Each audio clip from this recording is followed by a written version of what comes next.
받으신 여러분 되시기를 간절히 축복합니다. 여러분, 우리가 계속해서 길 위의 복음이라는 주제를 가지고 바울의 선교 여정 가운데 하나님 어떻게 역사하셨는지, 복음이 무엇인지 나누고 있는데요. 이제 바울은 고린도에서 나와서 이제 에베소로 향하게 됩니다. 에베소는 소아시아 지역의 항구 도시였고, 또 아데미 여신을 섬기는 그런 우상이 만연한 도시였습니다. 바울이 이제 2차 선교 여행을 마치고 돌아오면서 이 브리스길라와 아굴라 부부와 함께 에베소에 잠시 머물렀을 때, 이 에베소 교회 성도들은 바울이 조금 더 머물러 주기를 간절히 바랬습니다. 그러나 바울은 더 지체할 수 없었고, 에베소에서 가이사라로, 또 예루살렘으로, 안디옥으로 다시 자신을 파송했던 교회로 돌아가게 됐죠. 그리고 그들과 작별하면서 하나님의 뜻이면 내가 다시 돌아오리라 라고 약속하고 그렇게 에베소를 떠나게 되었습니다. 그리고 동행했던 브리스길라와 아굴라 부부는 에베소에 남아서 에베소 교회 성도들을 돌보게 됐죠. 그리고 이제 바울이 3차 선교 여행을 시작하면서 다시 에베소에 방문하게 됐습니다. 그 방문한 때에 대해서 말씀 1절에 보면 아볼로가 고린도를 떠나 있을 때에 라고 말합니다. 아볼로가 고린도에 있을 때에. 여러분, 이 아볼로라는 인물은 이 사도행전 18장 후반에 나오는 소개되는 그런 인물인데요. 이 18장 24절 이하에 보면 아볼로에 대해서 언변이 좋고 성경에 능통한 자였다라고 그렇게 소개합니다. 이 브리스길라와 아굴라 부부는 회당에서 예수 그리스도를 전하는 아볼로를 보고서 아볼로를 초청하여 그들이 교제하면서 이 브리스길라 아굴라 부부가 바울에게 배운 그 복음을 다시 아볼로에게 전해주었고, 아볼로는 왕성하게 에베소 교회를 섬기며 세워갔던 그런 인물이 되어진 것이죠. 그리고 이 아볼로가 잠시 고린도를 떠나 있을 때, 고린도로 가 있을 때 이 에베소 교회에 바울이 오게 된 것입니다. 그럼 나중에 이 아볼로는 이 고린도 교회 좋은 지도자가 되었는데요. 바울이 고린도 교회 나중에 편지할 때 이렇게 편지합니다. 나는 심었고 아볼로는 물 주었으며. 아볼로가 교회를 세우는데 큰 역할을 감당했음을 알 수 있는 대목이죠. 이렇게 바울이 에베소에 방문했을 때 세례 요한을 따르던 제자 12를 만나게 됩니다. 바울은 그들에게 이렇게 질문했습니다. 너희가 믿을 때 성령을 받았느냐라고 물었습니다. 아마도 이 브리스길라와 아굴라 부부가 에베소 교회 상황에 대해서, 성도들의 상황에 대해서 바울에게 이미 언지해 주었을 것이죠. 이들은 요한의 세례만 알 뿐 성령의 세례를 알지 못합니다. 요한의 세례만 알았다는 것은 무엇을 말합니까? 이들이 구약 성경에 정통하고 또 성경에 예언된 메시아를 기다렸고 그 예수 그리스도가 메시아임은 알았지만 아직 예수 그리스도를 온전히 구주로 영접하지 못했다는 것이죠. 여러분, 누가복음 3장 16절에 보면 세례 요한이 이렇게 선포했습니다. 나는 물로 너에게 세례를 베풀거니와 나보다 능력이 많으시니가 오시나니 나는 그의 신발끈을 풀기도 감당하지 못하겠노라. 그는 성령과 불로 너에게 세례를 베푸실 것이요. 나는 물로 세례를 주지만 메시아가 오셔서 너에게 불과 성령으로 세례를 주실 것이다. 그리고 예수님은 이 세상을 떠나시면서 이렇게 제자들에게 분명하게 말씀하셨습니다. 요한복음 16장 7절에 내가 떠나가는 것이 너에게 유익이라. 내가 떠나가지 아니하면 보혜사가 너에게로 오시지 아니할 것이요 가면 내가 그를 너에게로 보내리리. 예수님이 공생의 이 사역을 마치시고 세상을 떠나가시면 성령을 보내주실 것이다. 성령이 너희 길을 인도할 것이다 라고 약속하셨죠. 사랑하는 성도 여러분, 우리가 예수 그리스도를 구주로 영접할 때 성령이 우리 안에 내주하심을 믿으시기를 간절히 바랍니다. 우리 안에 성령이 계시다는 거예요. 성령이 계셔서 우리를 인도하고 보호하시고 우리를 위하여 기도하신다는 것이죠. 바울은 이들에게 예수의 이름으로 세례를 주었고 그들에게 안수하여 세례를 줄 때 성령이 그들 각자에게 임했습니다.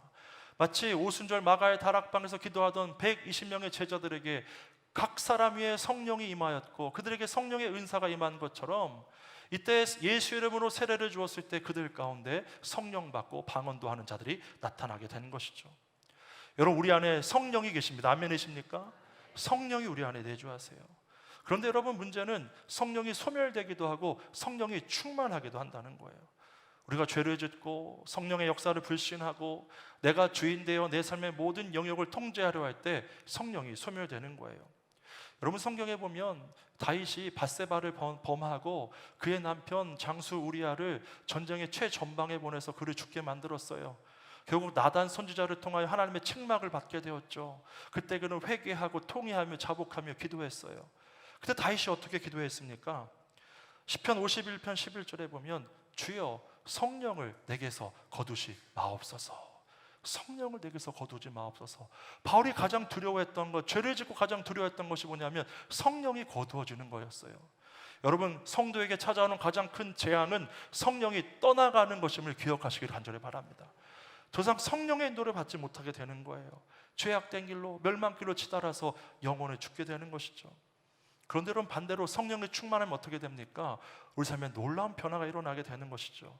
생각이 바뀌고 성품이 변화되고 삶 자체가 완전히 달라지는 거예요. 그리고 우리 삶에 성령의 열매가 맺혀지기 시작하는 것이죠. 사랑과 희락과 화평과 오래 참음과 자비와 양선과 충성과 온유와 절제, 이런 성령의 열매가, 성령의 성품이 우리 삶에 드러나고 나타나게 되는 거예요. 그리고 예수 닮아 예수의 사랑을 실천하게 되는 것이죠. 결국 우리가 성령 충만하면 하나님의 형상이 우리 안에 회복되는 것입니다. 사랑하는 성도 여러분, 성령 충만하시기를 간절히 바랍니다. 날마다 성령을 구하시기를 간절히 바랍니다. 그래서 여러분의 삶에서 성령의 열매가 나타나기를 간절히 바라요. 성령 충만하기 위하여 죄악된 습관을 끊어내고 남을 비방하고 미워하고 분을 뿜던 마음들을 다 내려놓고 성결한 삶으로 성령 충만한 삶을 살며 복음을 전하는 그런 저와 여러분 되기를 간절히 바랍니다. 바울은 이렇게 에베소에 가서 이 세례 요한의 제자들, 세례 요한의 이 세례만 알고 있었던, 회개의 세례만 알고 있었던 자들에게 성령 세례를 주었고 그들은 성령으로 충만해졌죠. 그리고 바울은 곧바로 회당에 나아가 복음을 전했어요. 바울은 도시 들어갈 때마다 늘 먼저 회당에 갔죠. 회당에 가서 유대인들에게 복음을 전했어요. 바울이 동족인 유대인들이 얼마나 구원받기를 원했는지 알 수 있는 그런 대목이죠. 근데 참 안타깝게도요, 바울이 석 달 동안이나 회당에 가서 복음을 전했지만 유대인들은 복음을 받아들이지 않았어요. 복음을 거부했어요. 그리고 오히려 그 복음을 비방했다, 조롱했다라고 오늘 성경은 기록하고 있죠. 여러분, 이 부분에 저는 너무나 안타까워요. 길 위에 복음 설교 시리즈를 준비하면서 가장 안타까운 게 뭐냐면 유대인들에게 먼저 복음을 전하고 그들이 선택된 민족임에도 불구하고 그들이 복음을 받아들이지 않고 거부했다는 거예요. 왜 그랬을까요? 그들이 성경을 잘 알았기 때문일까요? 그런 교만함이 있었을까요? 그들은 택한 민족이었음에도 불구하고 결국 예수 그리스도의 복음을 거부하고 하나님의 영역에서 벗어나고 말았다는 거예요. 얼마나 안타까운 일인가요? 그런데 문제는요, 우리도 그럴 수 있다는 거예요. 오래 신앙생활 하다 보면 편견이 생기고 선입관이 생기고 어느새 내가 복음이 내 안에 형성될 수 있다는 것이죠. 그러면 내 기준에 부합되는 것, 내 경험에 비추어 합당한 것만 받아들이려고만 한다는 거예요. 그러다 보면 온전한 복음이 가려지는 것이죠. 편협한 성도가 될 수 있다는 거예요. 내 안에 이러한 모습이 있다면 다 내려놓고 오직 예수 그리스도의 복음을 붙들고 온전히 서는 저와 여러분 되기를 간절히 바랍니다. 어떤 내 기준이, 내 경험이 복음을 받아들이고 내 신앙이 성장하고 성숙하는데 방해가 되면 안 된다는 거예요. 결국 바울은 회당에서 더 이상 복음을 전하지 못하게 되었고 회당을 떠나서 두란노 세원을 세워 거기서 2년간 주의 복음을 전하고 가르쳐 주었죠. 근데 참 하나님의 역사는 놀라워요. 회당에서 복음을 전할 수 없게 되었지만 두란노 서원에서 복음을 전하고 가르칠 때 오히려 복음의 문이 넓게 열려서 오늘 말씀해 보니까 아시아에 사는 자나 유대인이나 헬라인이나 다 주의 말씀을 듣더라 라고 말씀해요. 지경이 더 넓어지게 된 거예요. 복음이 더 널리 퍼지게 된 것이죠. 여러분, 때로 우리 삶의 길이 막히고 우리의 계획대로 되지 않을 때가 있습니다. 그러나 길이 막혔다고 다 끝난 것이 아닌 줄로 믿으시길 바랍니다. 우리가 포기하지 않으면, 끝까지 주님 붙들면 주님께서 새로운 길을 여시고 그 상황을 전화위복시켜 주실 줄로 믿습니다. 그래서 우리가 주의 일을 하다가 낙심할 이유가 없는 거예요. 갈라디아서 6장 9절의 말씀 같이 한번 읽어볼까요? 우리가 선을 행하되 낙심하지 말지니 포기하지 아니하면 때가 이름에 거두리라. 그래서 우리가 주의 일을 하다가 낙심할 이유가 없는 거예요. 포기하지 않는다면 주님이 새로운 길을 열어주실 줄로 믿습니다. 내가 조금 신앙생활 열심히 내려고 하는데 자꾸 방해하는 상황들이 생겨요. 환경들이 생겨요. 그렇다고 여러분 포기하지 마시길 바랍니다. 주님 붙들면 주님께서 온전한 길로 인도하여 주실 줄로 믿어요. 길을 열어주시는 하나님을 경험하게 된다는 것이죠. 우리에게 필요한 것은 포기하지 않는 겁니다. 그리고 끝까지 최선을 다하는 것이죠. 그러면 하나님께서 반드시 일하실 줄로 믿습니다. 이 근대 선교의 아버지라고 불리는 윌리엄 캐리가 1793년에 인도에 들어가서 선교를 했어요. 그러면 이 인도에서 나온 동인도 회사 사람들이 동인도 회사가 이 선교사를 도와주면 좋은데, 이 동인도 회사는요, 이 선교사들이 와서 복음을 전하는 걸 달가워하지 않았어요. 그래서 결국 그들의 방해 때문에 윌리엄 캐리 선교사가 오히려 보호를 받아야 될 영국령에서 선교를 하지 못하고 덴마크령 세란포르라는 도시로 건너가서 복음을 전할 수밖에 없었어요. 그래서 참 감사하게도 이 세란포르에 건너가서 복음을 전할 때 열심히 성경 번역해서 인쇄하여 성경책을 보급하는 일을 열심히 할 수 있었고, 교육사역에 매진하게 되어서 나중에는 세란포르 대학교를 세워서 거기서 기독교 인재를 양성하는 일을 잘 감당할 수 있었어요. 여러분, 동인도 회사의 방해로 선교의 방해를 받았지만 오히려 덴마크령 세란포르에 가서 성경 번역하는 사역, 교육 사역에 더욱 매진할 수 있게 되었다는 거예요. 여러분, 여러분의 길이 막혔다고 낙심하지 마시기를 간절히 바랍니다. 주님은 언제든지 길을 열어주세요. 그리고 막힌 길도 선용하셔서 하나님의 뜻을 이루어 주십니다. 우리는 모든 상황 가운데 주의 일에 충성하면 되는 것이죠. 그런 모든 것을 주님이 이루어 주시는 거예요. 고린도전서 15장 58절에 이렇게 말씀합니다. 주의 일에 더욱 힘쓰는 자들이 되라. 이는 너희 수고가 주 안에서 헛되지 않은 줄 알미라. 이 말씀을 우리가 마음에 새길 수 있기를 간절히 바랍니다. 주님의 인도를 받으며 모든 상황 가운데 주의 일을 온전히 감당하고 포기하지 않고 끝까지 주님 붙드는 우리가 될 수 있기를 간절히 축원합니다. 이렇게 바울이 에베소 도시에서 복음을 전했어요. 이 복음을 전하자 도시가 흔들리기 시작했어요. 바울의 말씀 사역뿐만 아니라 바울이 능력도 행했다라고 오늘 본문은 말씀하죠. 12절에 보니까 같이 읽어볼까요? 심지어 사람들이 바울의 몸에서 손수건이나 앞치마를 가져다가 병든 사람에게 얹으면 그 병이 떠나고 악기도 나가더라. 여러분, 초기 한국 기독교에는 이런 역사가 많이 나타나서 병이 낫고 막 귀신을 쫓아내고 예언과 방언의 은사들이 막 많이 나타났어요. 근데 이러한 역사가 나타난 이유가 믿게 하시려고 라고 성경은 분명 말합니다. 믿게 하려고 이적과 기사를 나타내셨다는 거예요. 왜요? 사람들은 보지 않고는 잘 믿지 않기 때문이에요. 그러나 어느 정도 신앙이 성장하고 성숙하면 보는 것에서만 머물러서는 안 된다는 거예요. 오히려 보이지 않는 것을 보는 믿음이 우리 안에 들어와야 한다는 거예요. 왜요? 실상은 오히려 보이지 않는 것이기 때문이에요. 믿음으로 인하여 나중에 보게 될 것이기 때문이죠. 히브리서 11장 1절에 이렇게 말씀합니다. 믿음은 바라는 것들의 실상이요 보이지 않는 것들의 증거니. 결국 지금 당장 눈에 보이지 않을지라도 믿음을 지키며 하나님 바랄 때 그 보이지 않는 실상, 정말 실상을 보게 될 줄로 믿으시길 바랍니다. 여러분, 예수님도 공생애 동안 많은 이적을 나타내셨어요. 치유하시고 귀신을 쫓아내시고, 사람들은 여기에 열광했어요. 자꾸 이적을 보여달라, 치유해달라고만 하였죠.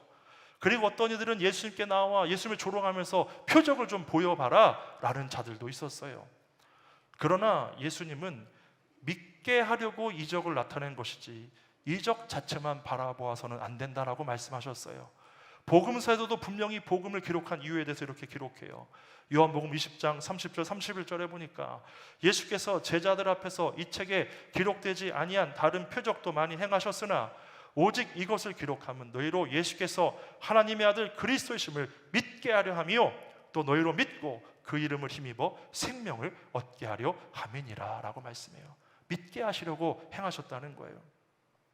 여러분, 아데미 여신을 섬기며 수많은 우상이 들끓는 그 에베소라는 도시에서 바울에게 능력을 행하게 하신 이유, 병을 고침받게 하시고 그의 몸에 손만 닿아도 낫게 하시고 귀신을 쫓아내게 하신 이유가 뭐예요?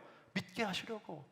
그 우상을 들끓는 땅에 사는 그 사람들, 에베소 사람들에게 이 이적과 기사를 통해서라도 예수 그리스도의 권능과 살아계심을 믿게 하시려고 바울을 통해 능력을 나타내셨다는 거예요. 그런데 여러분, 바울이 이렇게 능력을 나타내니까요, 바울을 모방하는 자들이 생겨났어요. 그래서 유대의 한 제사장의 스게와의 아들 7 아들이 바울을 모방하면서 사람들에게 찾아가서 예수의 이름으로 막 귀신을 쫓아내는 흉내를 낸 거예요. 그때 악기가 이렇게 대답했어요. 이르되 내가 예수도 알거니와 바울도 알거니와 너희는 누구냐. 여러분, 이 상황들을 보면서 에베소 사람들이 놀랐어요. 그리고 이유를 보고 두려워하였어요. 그리고 예수의 이름을 높였죠. 예수 그리스도의 이름을 믿게 된 거예요. 그의 권능을 찬양하게 된 것이죠. 그리고 일부 사람들은 죄를 회개하고 마술책을 다 불태웠어요. 불태운 그 마술책 값이 은 5만이나 되었다. 5만 명의 사람들이 하루 일당을 모아야 되는 그런 많은 액수를 포기하면서까지 예수 그리스도를 따르기로 작정했다는 거예요. 이렇게 에베소에 큰 변화가 일어났죠. 20절에 보니까 이와 같이 주의 말씀이 힘이 있어 흥왕하여 세력을 얻으니라. 복음이 능력 있게 막 전파된 거예요. 복음으로 에베소라는 도시 안에 놀라운 변화가 시작되게 된 것이죠.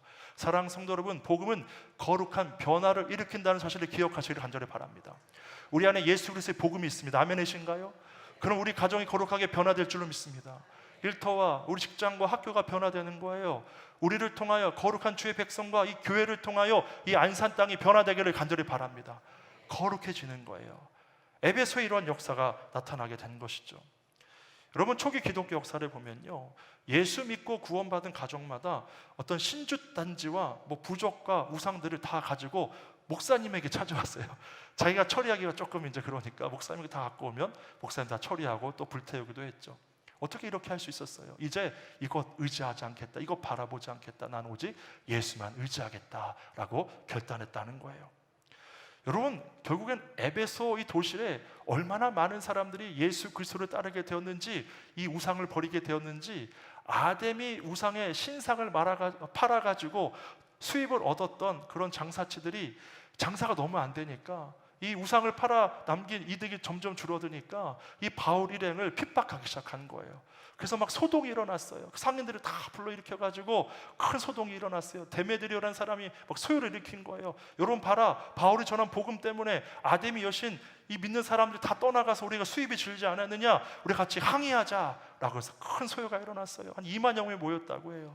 그리고 바울의 동역자인 가이오와 아리스타가를 잡아 끌어다가 연극장에다 이렇게 세워놓고 신문하려고 한 거예요. 그 상황을 듣고 바울이 연극장으로 들어가려 했지만 제자들이 말렸죠. 바울 스님 들어가면 큰일 날 것입니다. 가지 마십시오라고 만류했어요. 결국 에베소의 서기장이 나서서 그들을 설득하고 결국 그 에베소에 있는 서기장으로 말미암아 그 소요가 종식되게 되었죠. 얼마나 복음이 에베소에 널리 퍼졌는데 영향력 있는지 알 수 있는 그런 대목이에요. 사랑하는 성도 여러분, 저와 여러분을 통하여 가정이 거룩하게 변화되기를 간절히 바랍니다. 우리 교회가 새롭게 일어나게 되기를 간절히 소망합니다. 도시가 거룩하게 되는 역사가 우리 교회로부터 시작되기를 간절히 바라요. 근데 여러분, 이 변화는요, 우리가 어떤 크고 위대한 일을 함으로 인해서 일어나는 것이 아니에요. 우리가 할 수 있는 가장 작은 것부터 시작할 때 이 도시가, 우리 가정이, 일터가, 직장이, 학교가 변화되게 될 줄로 믿어요. 여러분 혹시 깨진 창문 이론이라는 그런 이야기를, 용어를 들어보셨나요? 깨진 창문 이론. 어느 도시에 어디에 한 창문이 깨져 있으면 그 깨진 창문으로부터 범죄가 점점점 확산된다는 거예요. 그렇게 좋지 않은 환경 가운데 범죄율이 점점 늘어나게 된다는 것이죠. 1984년 12월에 뉴욕에 사는 버니 게츠라는 30대가 지하철을 탔어요. 근데 어두운 밤이었나 봅니다. 아마 4명의 청소년들이 찾아오더니 막 돈을 요구하는 거예요. 너무 당한 나머지 버니 게츠가 자신의 주머니에 있던 총을 들고 다 쐈어요. 그 청소년들이 다 죽었어요. 그 다음날 신문을 보니까 버니 게츠가 영모로 소개되어 있었어요. 매일 지하철에서 강도에게 시달렸던 시민들이 버니 게츠의 편을 들어준 것이죠. 이렇게 1980년대 뉴욕 지하철은 무법천지였습니다. 열차는 바닥에서 천장까지 온갖 낙서로 뒤덮여 있었고, 지하철 내부도 청소도 되어 있지 않고 정말 엉망진창이었고, 한 해만 지하철 내에서 15,000건의 강력 범죄가 발생하는 그런 곳이었어요. 그런데 1988년부터 지하철 강력 범죄가 75%나 줄어들었어요. 변화의 시작은 낙서를 지우는 일부터 시작되었어요.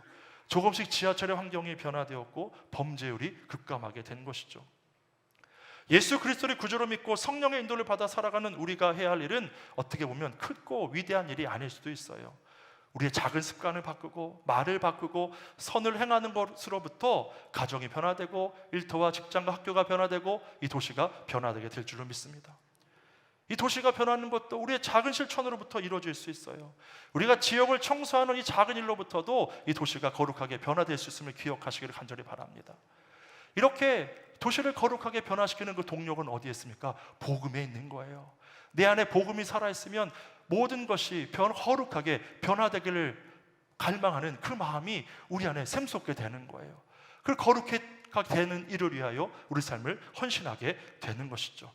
그래서 하나님 나라 이 땅에 이루어지는 것, 거룩하게 변화되는 것에 우리 삶을 헌신하게 되는 거예요.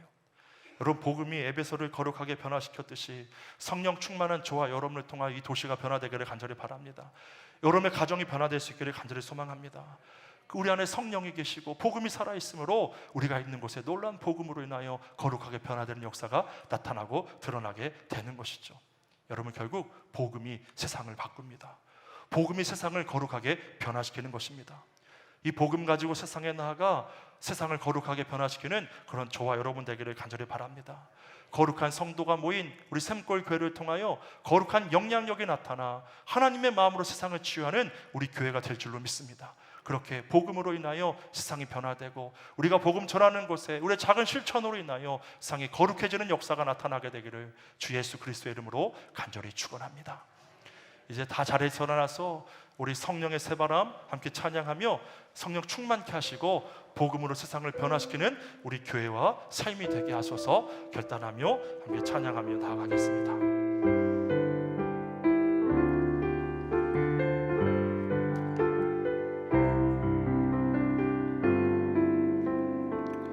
이 땅의 동과 서남과 가득한 죄악 용서하소서. 모든 우상들은 무너지고 주님만 높이는 나라 되게 하소서. 이 땅에 지친 모든 영혼 예수 사랑 알게 하소서. 저들의 아픔과 눈물 씻는 주님의 보혈 이 땅 치유하소서. 성령의 새바람, 성령의 새바람 이 땅에 불어오소서. 주의 영 그 생기로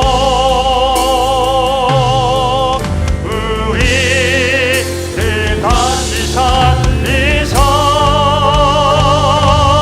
이 땅에 하나님 영광 거하리. 그런 나라가 되게 하소서. 열방에 하나님 영광 비추는 그런 나라가 우리 간절히 소망하며 손 높여주고 찬양합니다. 성령의 새바람 이 땅에 불어오소서. 주의 영 그 생기로 우리를 다시 살리사 우리를 다시 살리사 이 땅에 하나님 영광 거하는 그런 나라가 되게 하소서. 열방에 하나님 영광 비추는 그런 나라가 우리 한 번만 더 선포하곤 합니다. 성령의 새바람, 성령의 새바람 우리 교회 위에 가정 위에 이 땅에 불어오소서. 주의 영 그 생기로 주의 주의 영 그 생기로 우리를 다시 살리사 우리를 다시 살리사매 이 땅에 하나님 영광 거하는 그런 나라가 되게 하소서. 열방에 하나님 영광 비추는 그런 나라가 되게 하소서. 우리 안에 성령이 충만하기를 간절히 소망합니다. 거룩한 주의 성도들이 있는 곳에 거룩한 변화가 일어나기를 간절히 원합니다. 복음이 세상을 변화시키고 도시를 변화시키고 우리 가정을 변화시킬 줄로 믿습니다. 성령 충만케 하여 주시옵소서. 복음이 살아있게 하여 주시옵시고 우리가 있는 곳에 거룩한 변화가 일어나게 하여 주옵소서. 우리 교회가 안산을 변화시키는 거룩한 교회가 되게 하여 주시옵시고 열방을 주의 복음으로 새롭게 세우는 교회가 되게 하여 주시옵소서. 거룩한 성령이 함께하여 주옵소서. 우리의 주의 이름 한번 간절히 부르짖고 결단하며 기도합시다. 주여,